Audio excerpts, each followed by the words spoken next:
हरितालिका तीज व्रत कथा और उसकी विधि।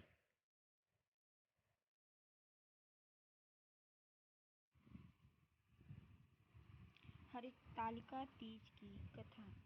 जिसके दिव्य केशों पर मंदार के पुष्पों की माला शोभा देती है और जिन भगवान शंकर के मस्तक पर चंद्र और कंठों में मुंड की माला पड़ी हुई है, जो माता पार्वती दिव्य वस्त्रों से तथा शंकर भगवान दिगंबर वेश धारण किए हैं, मैं उन दोनों भवानी शंकर को नमस्कार करती हूँ। कैलाश पर्वत की सुंदर शिखर पर माता पार्वती जी ने जो श्री महादेव जी से पूछा, हे महेश्वर, मुझसे आप वह गुप्त से गुप्त वार्ता करें जिसके लिए सब धर्मों से भी सरल और महान फल देने वाली हो। हे प्रभु, वह आप मुझे बतलाइए। हे जगत कृपा, आप आदि और अंत हैं, आपकी माया का कोई अंत नहीं। मुझे बतलाइए कि मैं आपको किस प्रकार से प्राप्त किया, किस प्रकार की व्रत और दान तथा पुण्य के फल से मैंने आपको आपसे वर के रूप में प्राप्त किया है। श्री भोलेनाथ जी बोले, हे देवी, यह सुनिए, मैं आपके सम्मुख उस बात को कहने जा रहा हूँ जो परम गुप्त है। जैसे तारा में चंद्रमा और ग्रहों में सूर्य, वर्णों में ब्राह्मण देवता, में गंगा, पुराणों में भारत महाभारत, वेदों में शाम और ऋषियों में मन श्रेष्ठ है, जिसके प्रभाव से आपने मेरा आधा आसन प्राप्त किया है। प्रिय, उसी व्रत को आज मैं वर्णन करने जा रहा हूँ। कृपया ध्यान से सुनिए। भाद्रपद महीने के शुक्ल पक्ष की हस्त नक्षत्र संयुक्त तृतीया के दिन इस व्रत का अनुष्ठान करने मात्र से सब पापों का नाश हो जाता है। तुमने यह व्रत हिमालय पर किया था। पार्वती जी बोली, है इस व्रत को मैंने किस लिए किया था, कृपया करके विस्तार से सुनाइए। शंकर जी बोले, आर्यवर्त में हिमालय नाम का एक महान पर्वत है, जहाँ अनेक प्रकार की भूमि अनेक प्रकार के वृक्षों से सुशोभित है।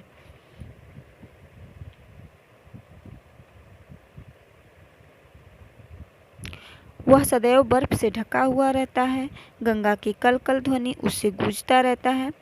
हे पार्वती जी, तुमने बाल काल में उस स्थान पर परम तप किया था और 12 वर्ष के महीने में जल में रखकर तथा बैसाख मास में अग्नि में प्रवेश कर के तप किया था।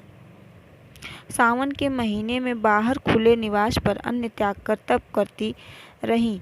तुम्हारे उस कष्ट को देखकर तुम्हारे पिता को बड़ी चिंता हुई। वे चिंतातुर होकर सोचने लगे, मैं इस कन्या की शादी किससे करूं। इस अवसर पर दैव योग से ब्रह्मा जी के पुत्र नारद जी वहां आए। देवर्षि नारद ने आपको देखा। तुम्हारे पिता हिमालय में देवर्षि को अर्ध आसन देकर सम्मान सहित बिठाया और कहा, हे मुनीश्वर, आपने यहाँ आने का कष्ट कैसे किया, कहिए। नारद जी बोले, हे गिरिराज, मैं भगवान विष्णु का संदेश लेकर आया हूँ। तुम मेरी बात सुनो। आप अपने कन्या को उत्तम वर दान करें। ब्रह्मा, इंद्र, शिव आदि देवताओं में विष्णु भगवान के समान कोई उत्तम नहीं है। इसलिए मेरे मत से आप अपनी कन्या का दान भगवान विष्णु को ही दें।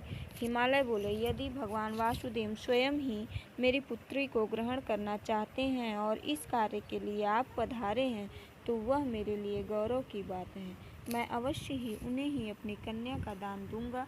हिमालय का आश्वासन सुनते ही देवर्षि नारद जी अंतर्ध्यान हो गए और शंख, चक्र, गदा, पद्म और पीताम्बरधारी भगवान विष्णु के पास पहुँचे। नारद जी ने हाथ जोड़कर भगवान विष्णु से कहा, प्रभु, आपका विवाह कार्य निश्चित हो गया है। हिमालय ने पार्वती जी से प्रसन्नतापूर्वक कहा, हे पुत्री, मैंने तुम्हें भगवान विष्णु को दे दिया है। पिता के इन वाक्यों को सुनकर पार्वती जी अपनी सहेली के घर गईं और पृथ्वी पर गिरकर अत्यंत दुखी होकर विलाप करने लगी। उनको रोता हुआ देखकर सखी बोली, हे देवी, तुम किस कारण से दुखी हो, मुझे बतलाओ। सखी ने कहा, तुम्हारी इच्छा पूरी करूंगी। पार्वती जी बोली, सखी सुन, मेरी जो अभिलाषा है सुनाती हूँ। मैं श्री महादेव जी को वरण करना चाहती हूँ। मेरे इस कार्य को पिताजी ने बिगाड़ना चाहा, इसलिए मैं इस शरीर को त्याग दूंगी। पार्वती जी के वचनों को सुनकर सखी बोली, जिस वन को तुम्हारे पिताजी ने न देखा हो तुम वहाँ चली जाओ। तब हे देवी पार्वती तुम अपनी सखी का वचन सुन ऐसे ही वन को चली गई। पिता हिमालय ने तुमको घर पर न पाकर सोचा कि पुत्री को कोई देव अथवा दानव हर ले गया है। मैंने नारद जी को वचन दिया था कि मैं अपनी पुत्री का भगवान विष्णु के साथ वरण करूंगा। हाय अब यह कैसे पूरा होगा। ऐसा सोचकर वे मूर्छित होकर गिर गए। तब सब लोग हाहाकार करते हुए दौड़े और मूर्छा दूर होने पर गिरिराज से बोले, आप हमें अपने मूर्छा का कारण बताओ। हिमालय बोले, मेरे दुख का कारण यह है कि मेरी रत्न रूपी कन्या को कोई हर ले गया है अथवा सांप डस गया है। किसी सिंह ने मार डाला है। वह ना जाने कहाँ चली गई है। उसे किसी राक्षस ने मार डाला। इस प्रकार कहकर गिरिराज दुखित होकर ऐसे कांपने लगे जैसे तीव्र वायु के चलने पर कोई वृक्ष कांपता है। तत्पश्चात हे पार्वती तुम्हें गिरिराज सहित साथियों सहित घने जंगल में ढूंढने निकले। सिंह, व्याघ्र, रीछ आदि हिंसक जंतुओं के कारण वन महाभयानक प्रतीत होता था। तुम भी सखी के साथ भयानक जंगल में घूमती हुई वन में एक नदी के तट पर एक गुफा में पहुंची। उस गुफा में तुम्हारी सखी के साथ प्रवेश कर गई, जहां तुम अन्न जल का त्याग करके बालू की शिवलिंग बनाकर मेरी आराधना करती रही। उस समय पर भाद्रपद मास की हस्त नक्षत्र युक्त तृतीया के दिन तुमने गायन करते हुए जागरण किया। तुम्हारे उस महाव्रत के प्रभाव से मेरा आसन डोलने लगा। मैं उस स्थान पर गया जहां तुम और सखियां दोनों थीं। मैंने आकर तुमसे कहा, मैं तुमसे प्रसन्न हूँ, तुम मुझसे वरदान मांगो।